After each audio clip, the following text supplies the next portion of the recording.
பேர் என்ன பேர்? ரிப்பீட் ரிவிஷன் பேர்.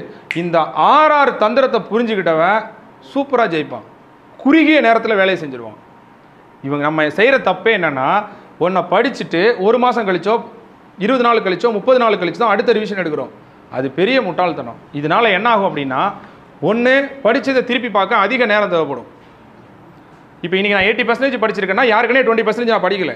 கரெக்டாக 1 மாதம் கழித்து எனக்கு 60% தான் ஞாபகம் இருக்குன்னா 20% யாருக்குனே தெரியாது. இப்போ ஒரு 20% மறந்து போச்சு. 40% படிக்கிறதுக்கு எனக்கு அதுக்குன்னு ஒரு நாள் தேவைப்படும். 2 மாதம் கழித்து எனக்கு 50% மறந்து போச்சு. மறந்து போனது ஒரு 20% யாருக்குனே படிக்கல. 70% படிக்க எனக்கு மறுபடியும் ஒரு 4 நாள் நான் உட்காரணும். ஆனால் நீங்கள் கண்டினியூவாக ரிவிஷன் வச்சிங்கன்னு வைங்க, ரிப்பீட் ரிவிஷன் அப்படி வச்சிங்கன்னா, இன்றைக்கி நான் 80% படிச்சிருக்கேன், நாளைக்கு எனக்கு திருப்பி பார்க்க 1 மணி நேரம் போதும், நாளான்னைக்கு எனக்கு படிக்கிறதுக்கு 2 மணி நேரம் போதும். அடுத்து நீங்கள் கண்டினியூவாக ரிவிஷன் பண்ணுறதால அந்த படிப்பு அப்கிரேட் ஆகும், அந்த படிப்பு நல்லா புரியும், மெருகேறும். அடுத்து நீங்கள் படிக்கும்போது ஷார்ட்கட் வச்சு படிப்பீங்க.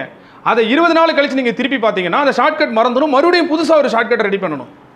இந்த பிரச்சனை இருக்கும். ஒரு மேக்ஸை நீங்கள் செய்யும்போது இதில் என்ன ட்ரிக்ஸ்னு இன்றைக்கி தெரியும் உங்களுக்கு.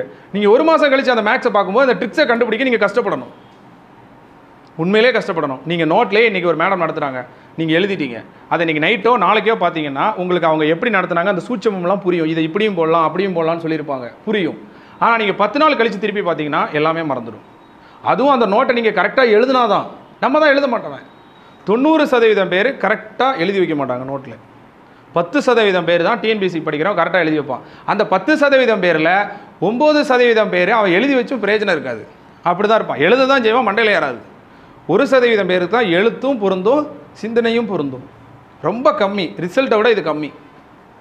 ரிசல்ட் 1000 போஸ்டிங் எடுக்கிறான்னா ஒரு 100% பேர் 100 பேர் தான் பெர்ஃபெக்டாக இருப்பான். மீதி 900 வேஸ்டிங் சும்மா இருக்கிறவன் தான் ஃபில் ஆகிட்டு இருக்கான். இதுதான் உண்மை.